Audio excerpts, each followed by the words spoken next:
I got nightmares in my head, I fear thoughts build up until I can't hear. That my mind fills up into a creature, and it haunts me somewhere much deeper. I got nightmares in my head, I fear thoughts build up until I can't hear.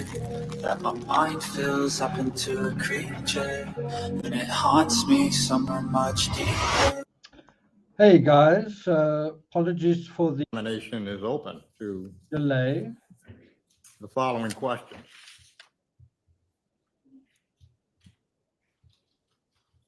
How many picograms are there in an ounce? And you're left with your answer. How many nanograms are there in an ounce? And you're left with your answer. So as far as the relevance objection, that's sustained. Those questions are not foreclosed on cross. All right. Are we ready for the jury? So Judge, just with respect to the disc, I don't know if Attorney Schoenhorn is planning on creating a new disc or perhaps just keeping that for ID and creating a new disc. We'll keep that particular chart for ID, and I will replace this. Hi guys, so where we are right now is Attorney Schoenhorn has provided some alternative methods for determining, for measuring, probabilities in terms of DNA counts. And McGuinness, I think, is complaining that that wasn't even an option, that the CSI analyst that's on the stand didn't even use those when measuring. And so that's really what this objection is all about. In terms of the morning session, we've basically seen quite a lot of evidence being presented, and then the analyst basically saying what the odds are of who this evidence belonged to. And what I'm going to try and do is boil it down to the finer details. A couple of things that kind of stood out that were a little bit worrying was there was one sample, I'll show it to you in a moment. There's one sample that was, I guess, inconclusive. And when they would have done a second test to verify it, well, they apparently lost the sample. And that was regarding something that they thought may tie back to Michelle Troconis. In other words, a sample related to her. And if you think about it, there only seem to be two samples that relate to her, only two. So if they did lose that third one, you can imagine if they lost one more, you could say, well, maybe there's just an error in the one that they found, or, well, one swallow doesn't make a summer kind of thing. Anyway, they're going to bring the jury in. I don't think we're going to listen to further cross-examination, but if we go back to the prosecution, we'll deal with that. I am going to take you through some of the samples that they looked at in more detail. One thing that was quite interesting was a hair sample was examined, and they actually recovered a hair. They recovered the little bit of meat, I guess, if you want to put it that way, a little bit of flesh, a little bit of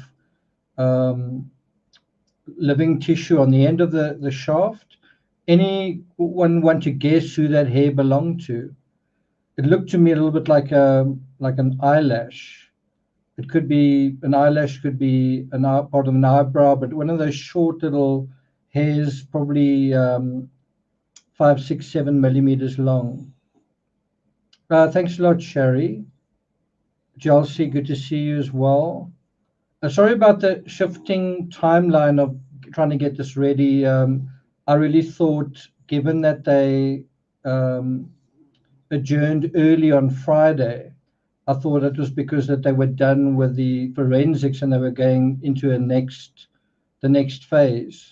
But that appears not to be the case. I can't believe Tim is already snoring. So anyone want to guess who the hair belonged to? Do you think that little hair that looked like an eyelash belonged to?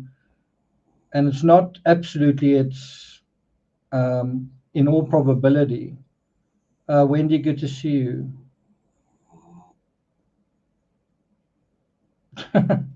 Eric, I can't help laughing at that. Eric says, what an apt name. Remember, there was a guy in the Johnny Depp case called Rottenborn.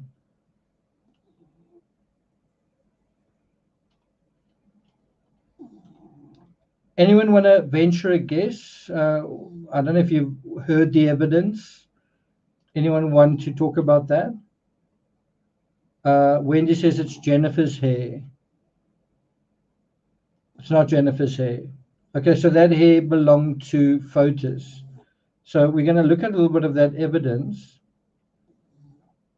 Let's have a quiz here.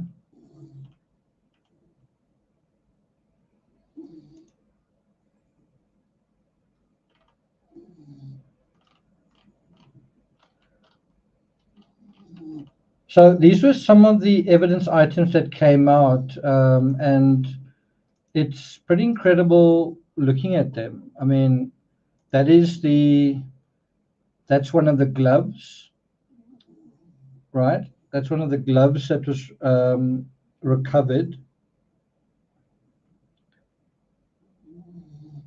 And I'm guessing that this area here, that's not actually blood, that red that you see there. I think that is an area that they highlighted where they got some evidence from. And that is quite a good area. That is where you've got these little irregularities in how the strap is sewn. And even if, well, let me ask you a question. Do you think that this glove, although it's dirty, do you think it's been washed? Do you think it's been, do you think this is the way the glove emerged from the crime scene, or do you think it's had a bit of a wash and a bit of a rinse, maybe even treated with some bleach? What do you guys think?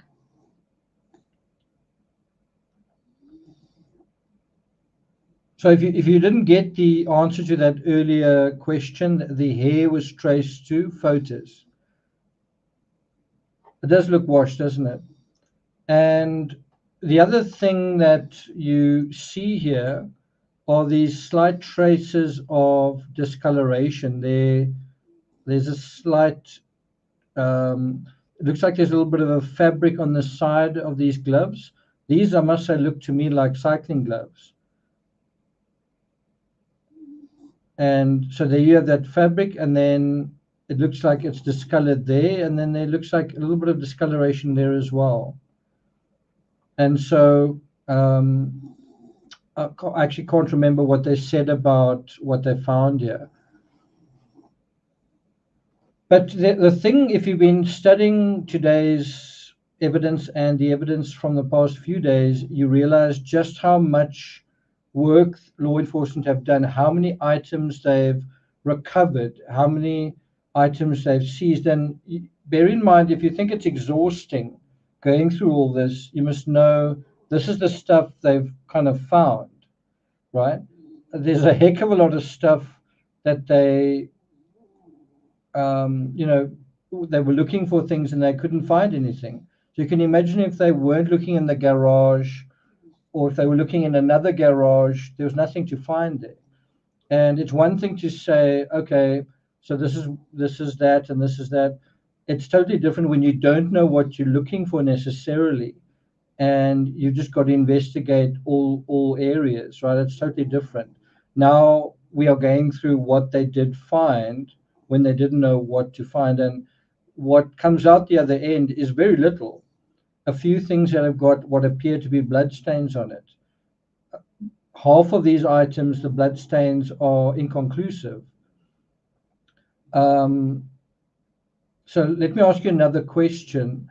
Why do you think, if you've been listening to today's testimony, why do you think the DNA is always measured against the toothbrush in Michelle Troconis' bathroom? What do you think the point is of that?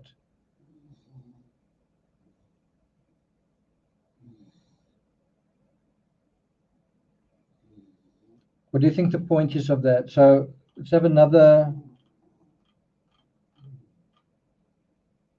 look at some of these evidence items. This is the sponge.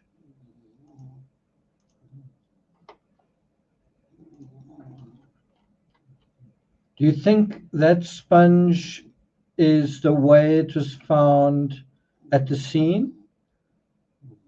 Meaning, do you think whatever was done with that sponge was done and then it was just left like that? Or do you think that sponge has been cleaned prior to it being found? And almost in the same way with the gloves, you've got these small little areas where there's a little bit of evidence remaining. I think it's the next. You have a couple of items like this where they recover the item, they test the item, only to say they didn't recover any evidence on that particular item, right? Just trying to see which one they did recover evidence on. Was it this one?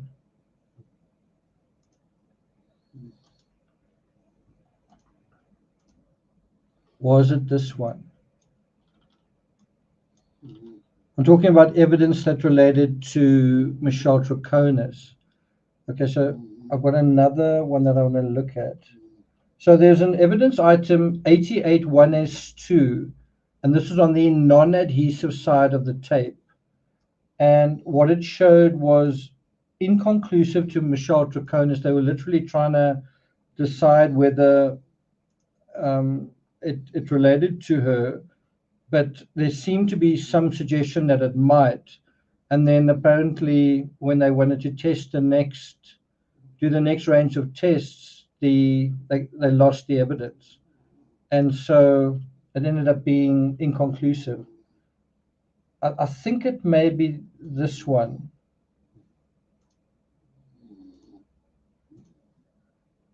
I think it may be that one. Now, if I'm watching this, and I mean, I didn't take notes this afternoon, but if I'm watching this and I'm struggling to tell the difference between garbage bags, you can imagine what a job it must have been going through all of that trash and making sense, just in terms of the trash aspect. And so this is the hair that they traced back to Photos DULOS. This is the hair.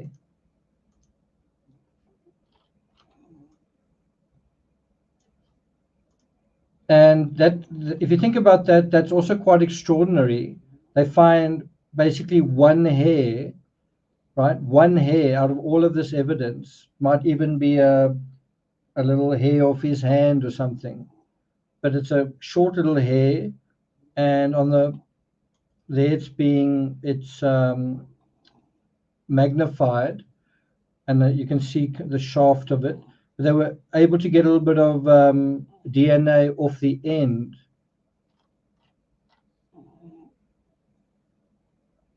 And anyway, it seemed to be Photis's hair, which is quite interesting. It does look like an eyelash, right? If you look at this hair here, doesn't it look a little bit like it might be an eyelash? Although it's a little bit rough on the end there.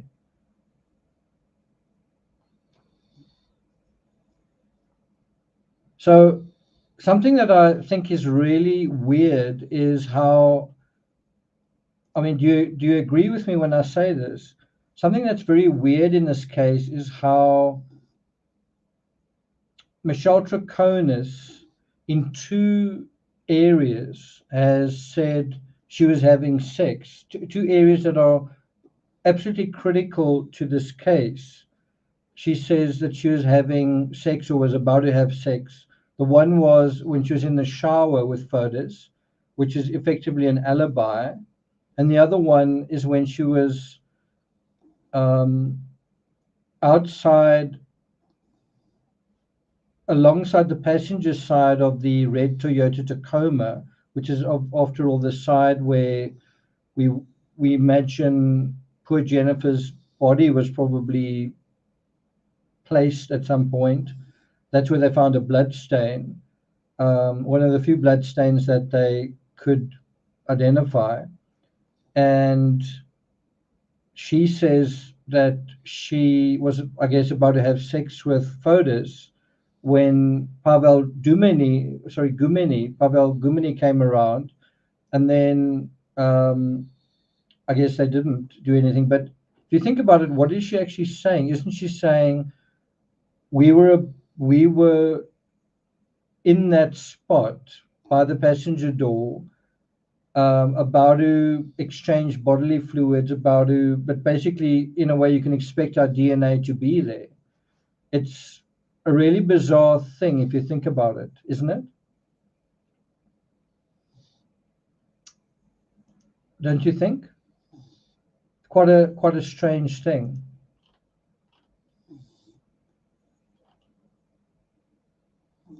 Okay, so let's see where we are with this hearing now.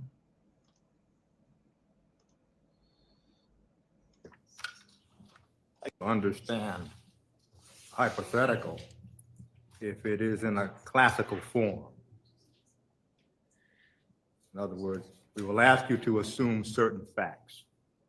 And then those facts are laid out as they have already come into evidence. And then there are additional facts that now give form to the hypothetical. But a one-question hypothetical is not in the form that this court sees as of value to the jury in making a determination. So today, Michelle is wearing white, although it's not beige. She still does look very plain. What do you think the chances are that we're going to see her wearing bright colors like orange, bright colors like red? What do you think the chances are that we're going to see that? To prevent the next one from being pulled out. I object, Your Honor. There's no foundation for this hypothetical. Well, this is not a hypothetical, as the court hears it.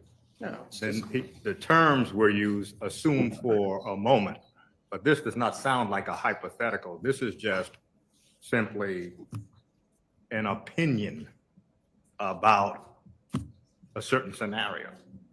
And I would just add, Your Honor, my objection on relevance grounds is there is no foundation for this particular assumption.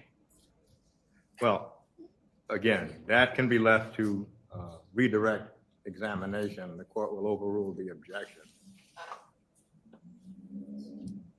Again, if you start with what Mr. McGinnis had given an assumption, if a person were to pull a garbage bag out of a roll and put their hand to prevent the next one from pulling out, so you pull off one, would that scenario be consistent with leaving some DNA on the next bag?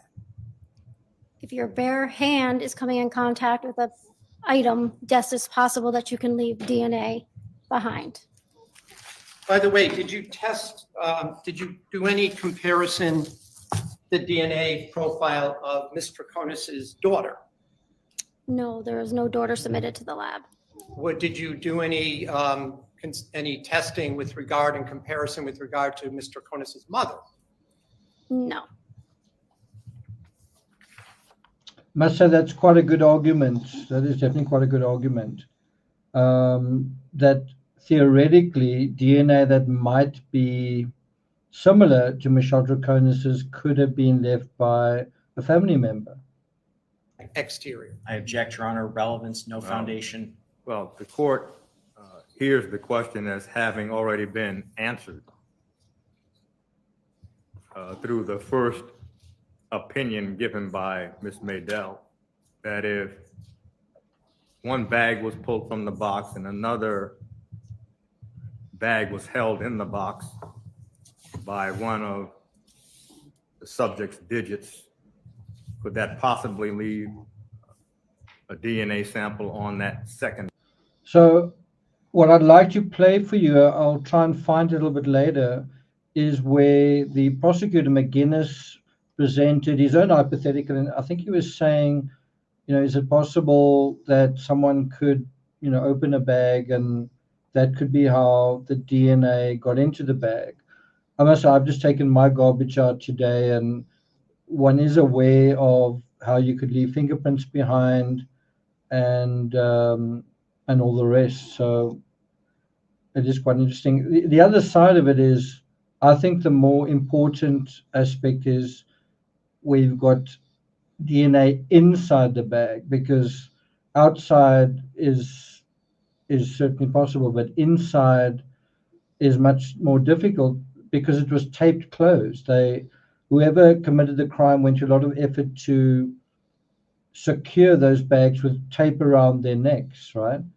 And so I think what you'd want to look at is evidence that came from inside the bag. And I'm still not clear with one of the samples where they found Michelle Troconis' DNA is apparently on what seems to be her DNA on the opening of the plastic. Now, is it on the opening on the outside or the opening on the inside?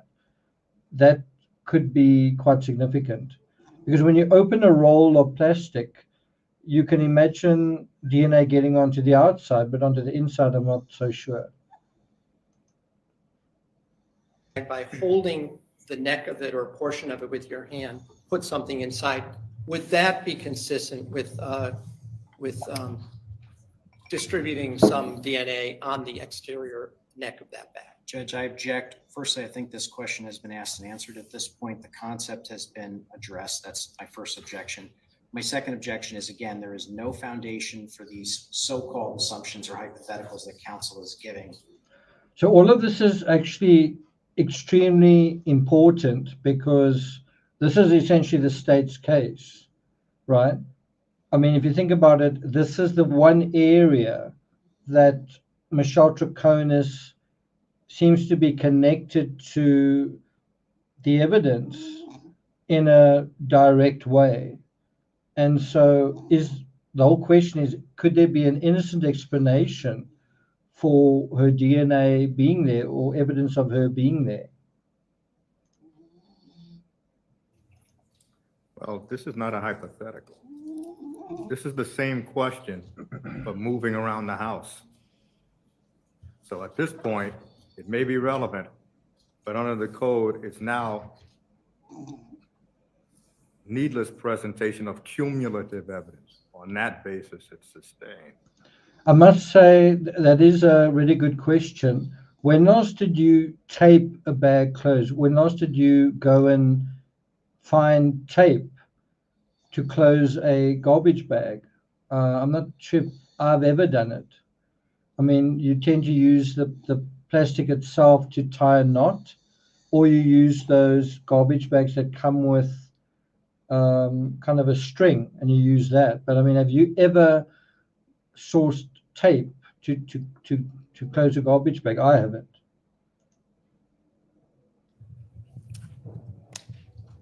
Good question. You talked about the last time you were here, the idea Terry. of transfer DNA by you could touch someone's hand, and that could also lead to transference of some amount of DNA onto a third object, correct?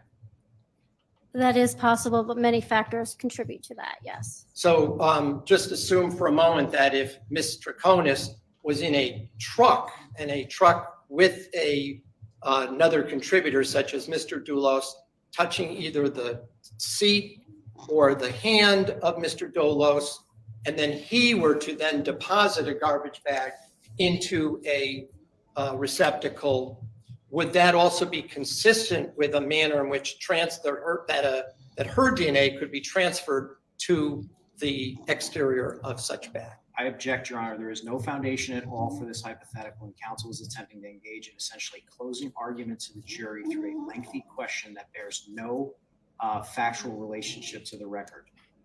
Well, there's already evidence that the defendant and Botus Doulos were in the Raptor. There's already evidence that bags were deposited in trash receptacles. The hypothetical here in this court's view is sufficient for essentially the jury to make a determination based on the expert's opinion. overruled. So that's an example of secondary transfer, and secondary transfer can occur. Just so many factors contribute to that. We don't know if the person is a shedder. That makes a big difference for that initial transfer of DNA. If you transfer more DNA to someone's hand, then there's a better chance that that DNA will then transfer to that other object. And with each subsequent transfer, you're losing that initial DNA that you started with. And you sometimes talk about a major and a minor contributor. Would you agree that looking at the deconvolution report in this case, that the 5% that was deconvoluted to Michelle Troconis would be a minor contributor compared to the, I think, 45 or 50% of Photos DULOS in that same swab? Excuse me. Yes, that is accurate. Excuse me.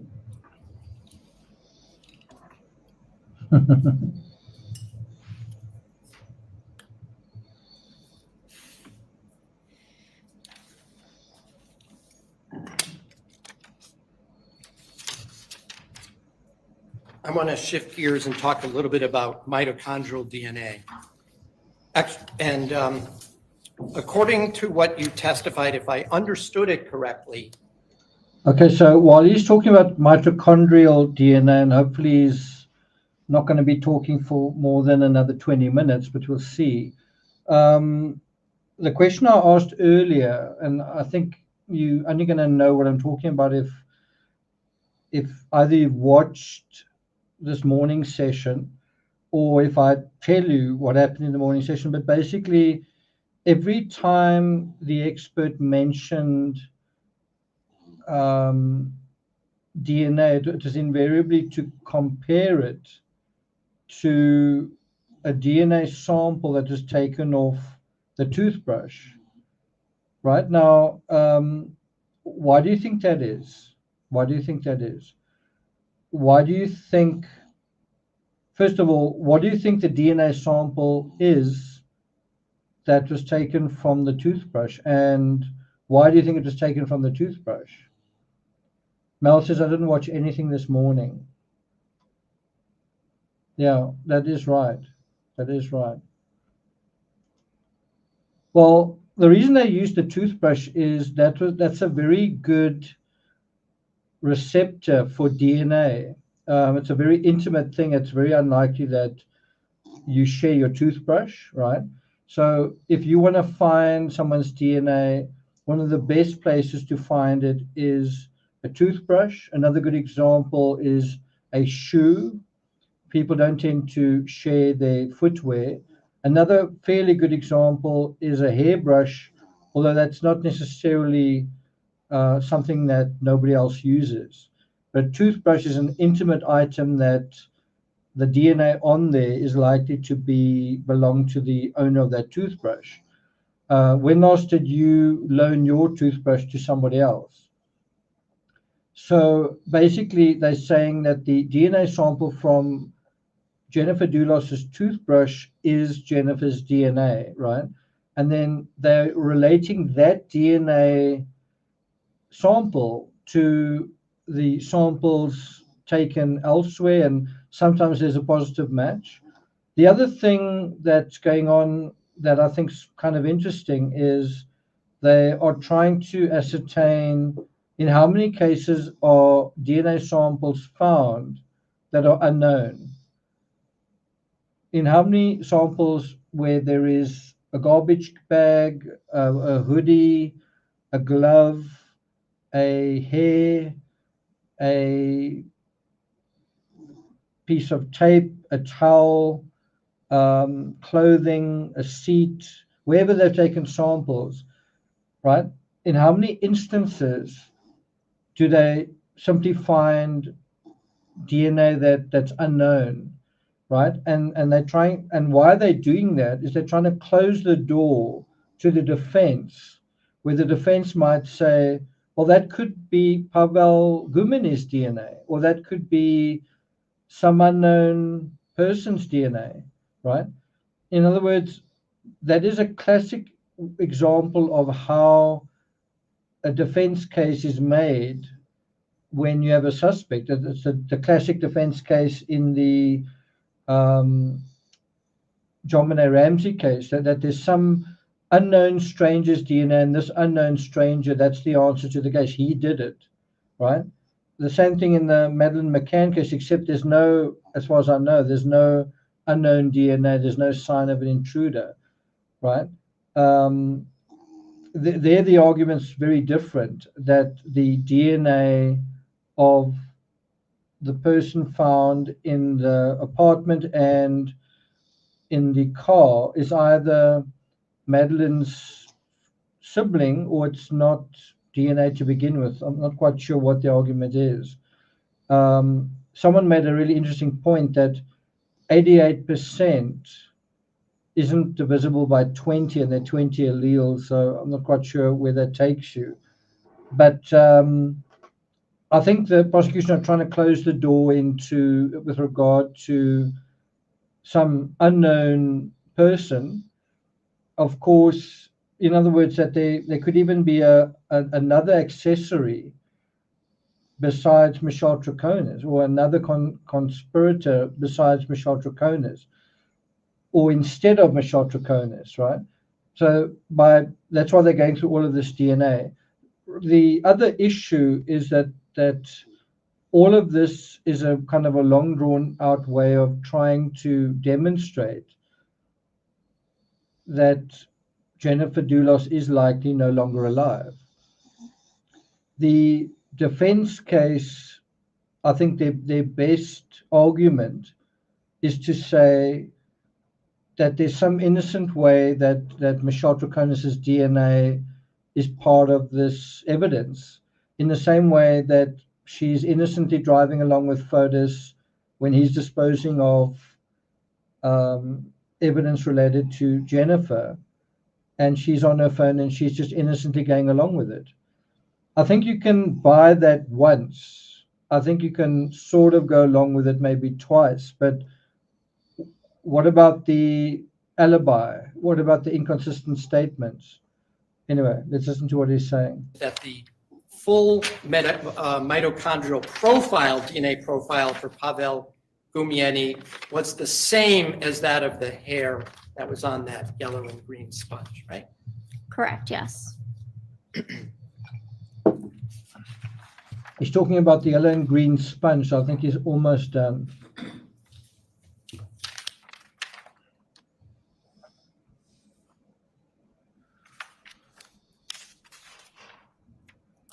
I want to ask you just a couple of questions about the blouse and the other item, the bra that was examined, the DNA that you extracted from that particular item, or those. Someone asked, why do you think the bra was cut? Also, why do you think the shirt was cut? Any thoughts on that? And then another thought is just a very basic thought. Do you think Jennifer has been disposed of on land or in water? Good afternoon, Ellen. Kathy says, I didn't receive a notification. Kathy, then you should unsubscribe, resubscribe, and hit the notification bell. The brassiere. What number item is that? So right around that same number, I don't know, 40. 41 2S1. Yes.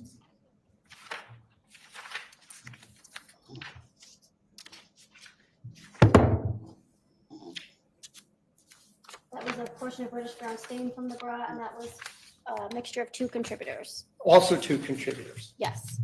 And one of them being the person whose profile was obtained from the toothbrush, correct? Correct, yes. And that would be Jennifer DULOS as we know it. Yes. So there you have a really good example. Remember I said earlier, they keep referring back to the profile on the toothbrush, which can be quite confusing. It's like, why are we talking about the toothbrush? The toothbrush is Jennifer DULOS's toothbrush. The DNA on that toothbrush as extremely high likelihood of it being Jennifer Dulos's DNA. But because of the anal way the courts are, they can't say it's Jennifer's DNA. It's got to be done by inference. You can't say with 100% certainty. So they're basically just saying the DNA on the toothbrush is the same as the DNA found on the clothing. No big surprise there. No big surprise there at all. The name, right? Yes. Did you test to determine who the second contributor was on these items?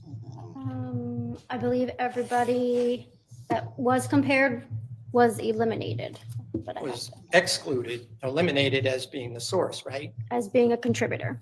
Did you ever determine who that second contributor to those items was? Not from any more, no more knowns were submitted, no. So that's quite a good defense argument, is saying on this most intimate of evidence, her own bloody clothing, her blouse, her shirt, her bra, was her own DNA and someone else's that they can't say. There's some unknown DNA on the bra and on the shirt. That's a really fantastic argument where you'd say, okay, so it's not Fotis's DNA, it's not Michelle's DNA, maybe somebody else killed her. Did you ever, were you ever asked to compare it to an individual by the name of Kent Mawini? No, I did not have his known submitted to the lab. So there's a little bit of the defense strategy, perhaps, which is to say, you know, if my client is innocent, well, because it could be someone else could be guilty instead. And he mentions Kent Mawini, the lawyer. And he almost said Pavel Dumini there, Gumini, which is quite interesting. So just to address this question, one of the best ways of thinking about a thing like this, we've got no idea where Jennifer's body is.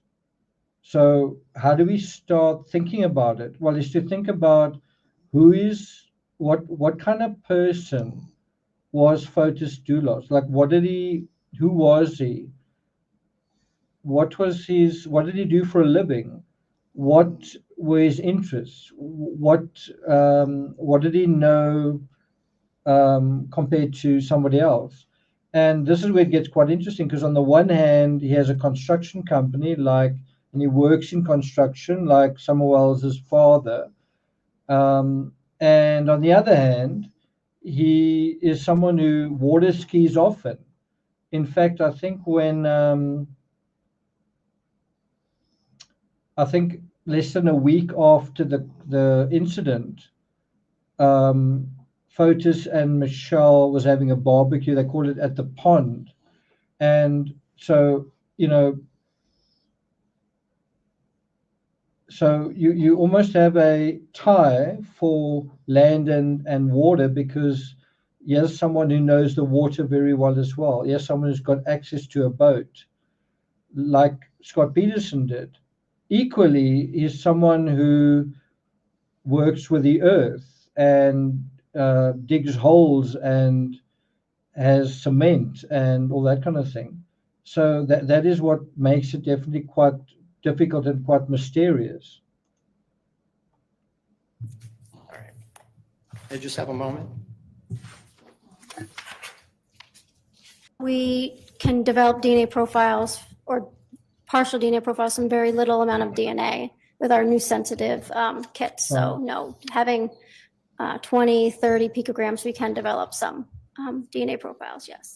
Hi, Leo. And just for the jury's benefit, simply because a particular profile has a small amount of DNA, does that mean that the person who is likely to be a contributor to that profile didn't actually touch it? Yeah, I can't tell how the DNA got there. All I can do is process the sample, develop the DNA profile, and then make comparisons to the known to see if the types are present in that evidentiary profile. I can never say how that DNA or when that DNA got on that item.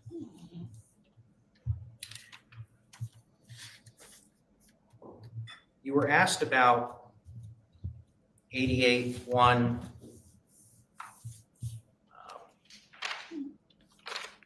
I do agree that that's why I'm wondering what was really the case with Suzanne Morphew, because I mean that cancer plug was left behind. That is part of how they were able to identify her remains. One of the key ways to identify someone is through their clothing. You can actually identify them first through their clothing, and then almost afterwards officially through DNA or dental records. But clothing is actually a very important one.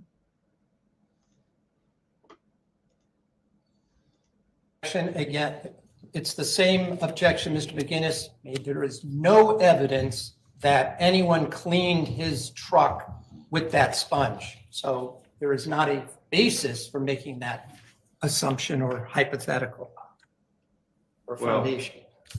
Of course, the court has to determine which facts bear a true and fair relationship to each other. And then it has to determine whether the additional facts are appropriate for the hypothetical.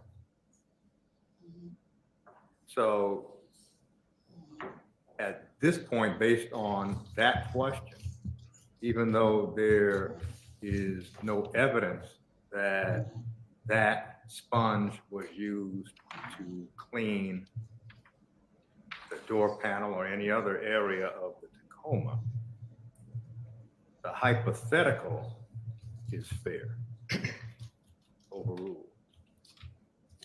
Yes, it's known that you shed hairs constantly. So if you are driving around your car, it's likely that you're going to shed some hairs into your own car. And then if you are wiping something down, you pick that up onto that sponge or a towel or whatever you're wiping it with.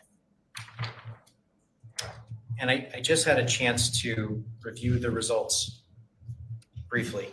And so this isn't an entirely fair question, but with the exception of that hair, which we just talked about, isn't it true that Mr. Gumiani was eliminated from every single profile from items recovered in Hartford? Again, I'm going to object to the leading nature of the question, and I thought.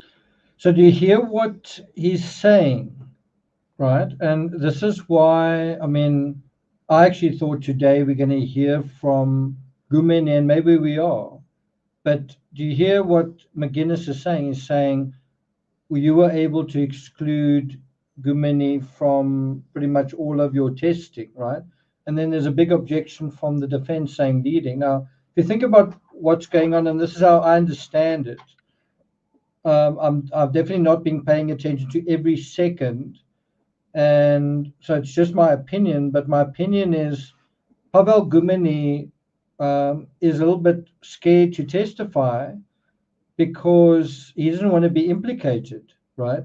And so you kind of get the feeling, and it's not only that, it's also the defense could use him to blame, because his truck, after all, is very much part of the fabric of the case. And in a weird way, you could argue that there's more evidence linking him to the crime than Michelle Troconis, right? So you can understand him saying, I don't really want to testify.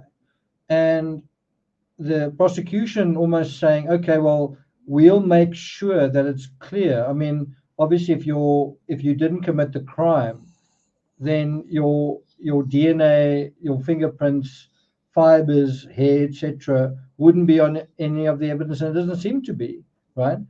So, but you can understand him being under a lot of trepidation. I don't want to be the fall guy for this. And so you can understand it from two perspectives. The perspective of Pavel Gumeni himself saying, you need to convince them that I didn't do this, because I didn't do this. But also the prosecution have got to do a good job saying, you can't open the door to saying, we're not sure exactly how this crime took place, but it looks like there's an unknown over there and there's an unknown over there, and his vehicle was used. And so when you have him testify in a way to provide evidence against Michelle Troconis, isn't he going to end up providing a lot of evidence in a way that might lead the jury to think about him, because he's an employee of Fotis, just as Michelle was. And as I say, he was driving Michelle's vehicle, the white Jeep. It seemed like they had a very strange relationship, shopping vehicles and so on. Didn't he have any questions? And so this seems to be the last stop before Gumeni testifies. Don't you agree? Where they're trying to assure the jury that, there's no evidence implicating Gumeni. Okay, now let's hear from Gumeni, right? Don't you get that feeling?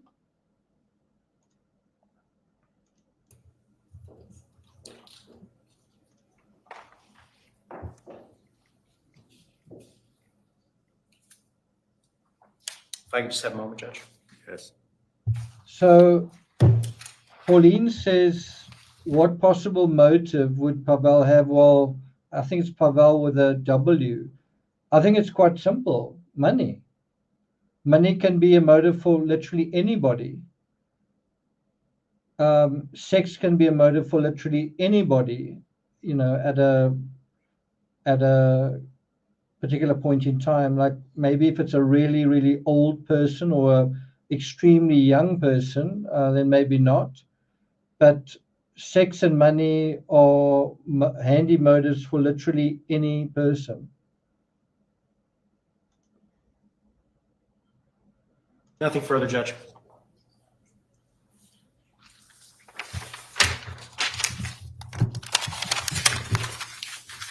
Whether the likelihood ratio was 250,000 to 1 on the retest in 2023 or 780,000 to 1, assuming 4 contributors, you're still talking about the same 3 human cells, correct? Approximately 3 cells from the amount of DNA that I amplified, yes. And I didn't ask you anything about the tape on 88-3S4, did I? Well, that's not cross-examination. Was there any findings with regard to 3S4 that Ms. Troconis' DNA could not be excluded? Or was she eliminated? 88.3S4? Yeah, 88-3S4. That was asked by Mr. McGinnis.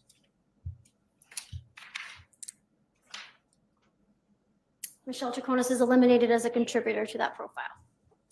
And you were asked a question about whether or not Mr. Gumieni's DNA was eliminated from, at least from all other Hartford-based searches. Do you remember that question that he just asked you? Yes.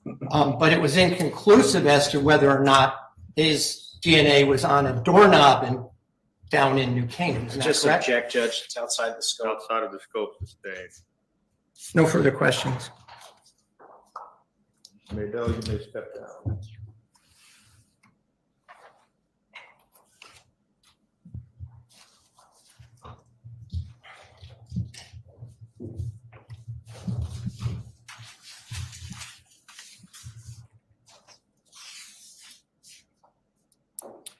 Judge, may we approach? Yes.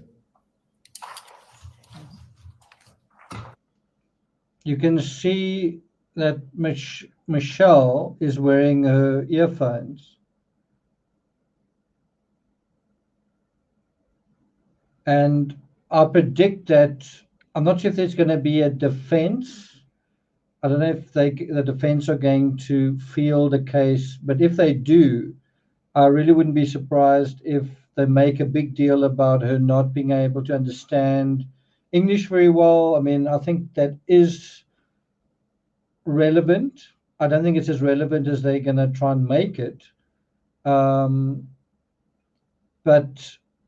they can argue that some of her inconsistent statements are based on inconsistent understanding. And that's quite a tempting thing to believe, because you could say, oh, she misunderstood, but why did she make particularly inconsistent statements in crucial areas like alibi, telling me she really didn't understand what that was about? Where were you? Oh, I didn't understand. I thought you said, what did you, so that's really the issue. So I wonder who our next witness is going to be. Media about the case. Have a good evening. Wow, that's it. That's it. That's it for today.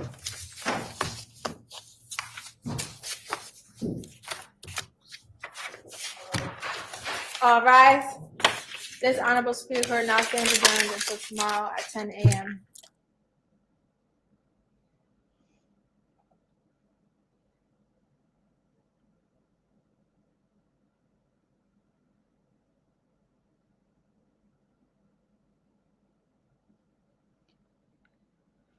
Okay, so I think this is going to be a short live. I'm only going to be on here for an hour.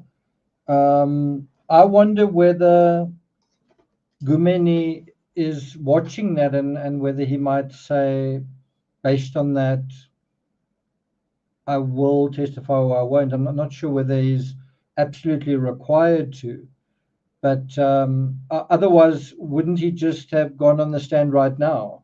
Isn't he going to decide whether the case against him has been not made, or the case that he couldn't have been involved has been made? So I get the feeling that there's definitely a little bit of cold feet. I don't know what you guys think.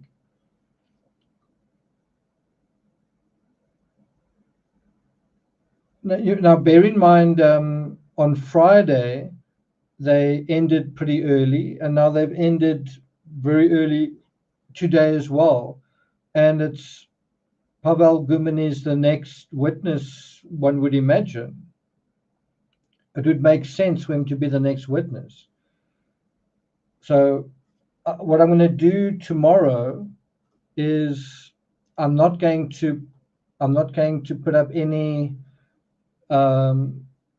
indication that I'm going to do a live. And as a result, if he testifies, then I'll be live, and that's how I'll do it. I don't really like the pressure of people saying, oh, I thought you were going to be live or whatever. I don't really enjoy that. So just to make it easier on everybody, I'm just not going to tell anyone. And then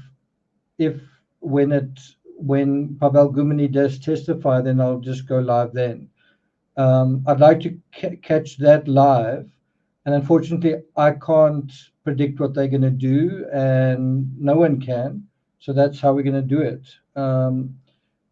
And then following that, I don't know whether Kent Mawini is going to be a witness. But I mean, this trial's supposed to go on until the end of this month. It's supposed to go on for probably another 20 trial days. Beats me how they're going to deal with all of that.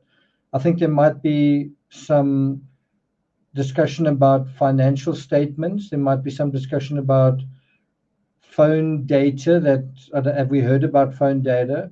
I think there might be some discussion about from like psychologists. I don't know. I guess we'll see.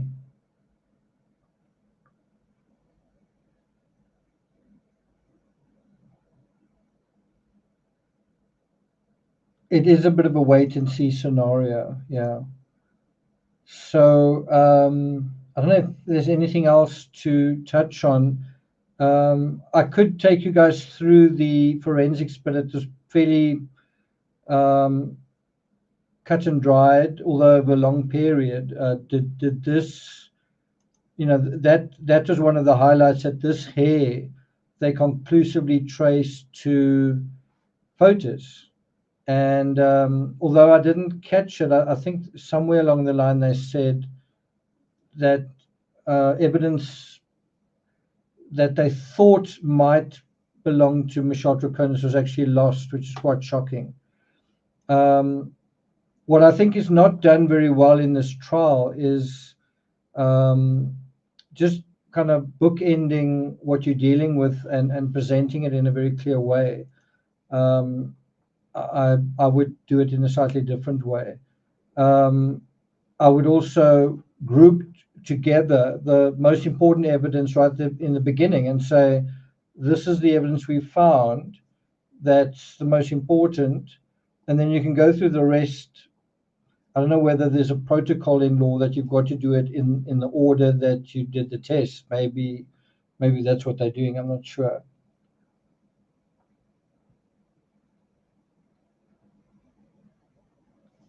I have heard that Michelle Troconis's phone is inadmissible.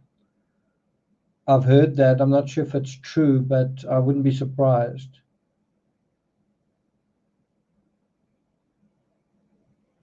And that then leaves Fotis Doulos' phone, which, as you know, got confiscated quite unexpectedly. The story that I heard was he went to the police station with a lawyer. They spoke to him, and the guy said, "Can I see your phone?" And I mean, just think how skillfully this was done. The cop didn't say, "Give me your phone." He said, "Can I see your phone?" Right? Almost as if he's saying, "I just want to have a look at your phone." And then he said, "What's your password?" Almost like, "I just want to see your phone quickly and I'll give it back to you." And then he gave him his password, and the next thing the policeman took his phone. And then his lawyer said, "You can't take that without a warrant." And anyway, they ended up taking it. And then his lawyer said, "I want to speak to Fotis outside." And then he did, and then they drove off. They decided they're not going to, continue. What's this all about?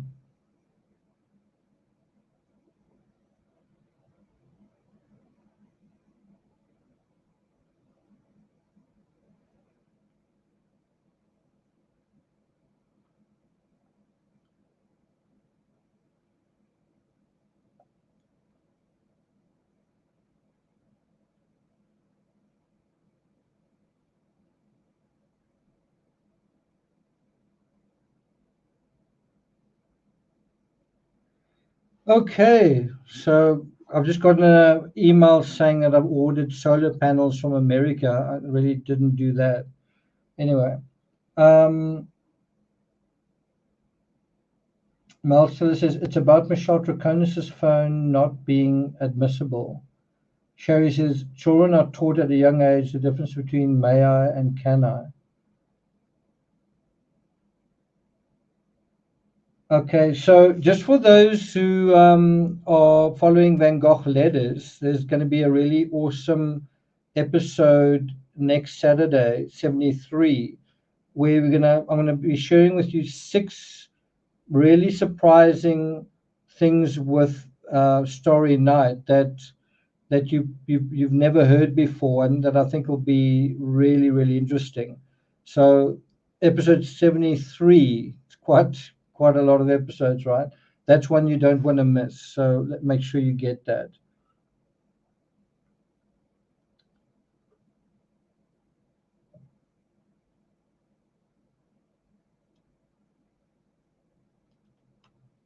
Just want to have a look at if there's been any more coverage on Michelle Troconis. And then I want to say cheers.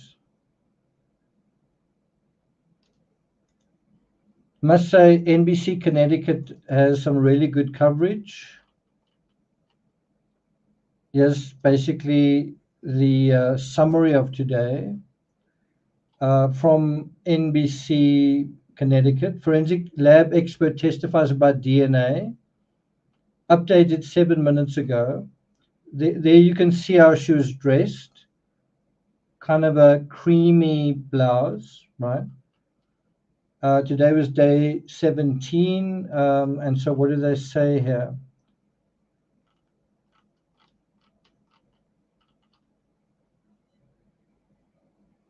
The forensic expert explained what items screened positive for potential blood and what DNA samples were later pulled and sent to the lab for analysis.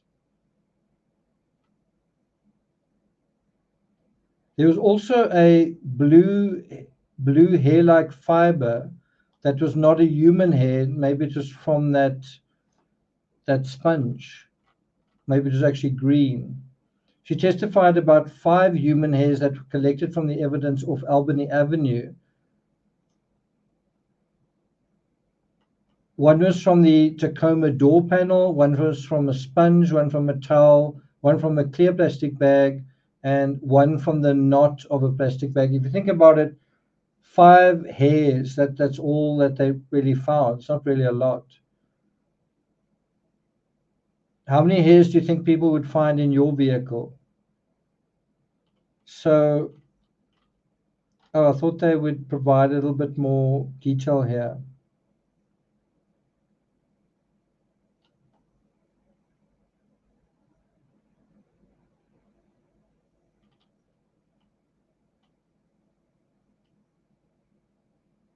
Okay, I thought that would have been a little bit more useful.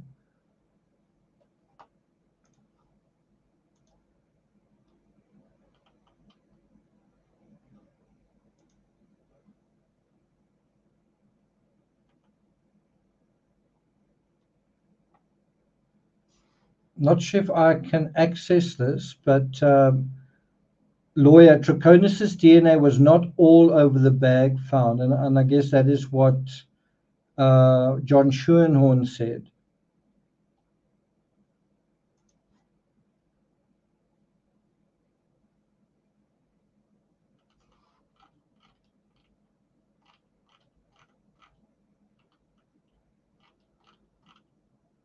Anyway, okay, guys, short one this time around. I actually haven't really had much dinner, so I'm going to skedaddle. Hopefully tomorrow's court day is going to be quite interesting. We are waiting to hear from Pavel Gumeni. Is it going to be tomorrow? Well, I guess we'll find out. So just watch this space tomorrow.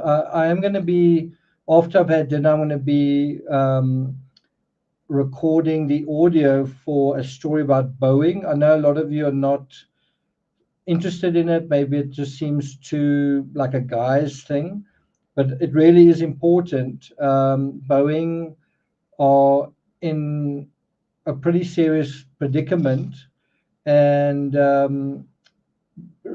Concorde, there was one crash and Concorde never ever flew again, and arguably Boeing could be at a similar point, that there's a certain amount of trepidation about their safety measures, and if there's one more major incident, that could actually be tickets. The other people who say that Boeing have simply got a black eye in terms of the industry, that they are just reeling a little bit, that this is not the knockout blow. They're not like about to get a knockout blow. But if you think about the whole MAX drama, it's kind of been going on and on since 2019. We're now at 2024. Can we expect it to go away? Are people hoping it's going to go away? Is it going to go away? What do you guys think? So I'm going to be dealing with that. The reason the aeroplane is giving so many problems is because they put engines on it that I think were too big and too powerful, and they moved them slightly forward, and that's caused a lot of little problems down the line. So that's also something to deal with. Okay, so look out for that. It'll probably be out in the next hour to 90 minutes. Anyway, thanks a lot for joining me. Sorry for the delay, but thanks for being here. Mods, thank you so much. Chelsea, you're always very reliable. Thank you so much. Berth, good to see you. Terry, you were also here. Yvonne, all the rest of you, thanks so much. Take care, and I'll see you guys next time. Yeah, that is the right emoticon. I'm just going to try and end off the right way with this. Ciao.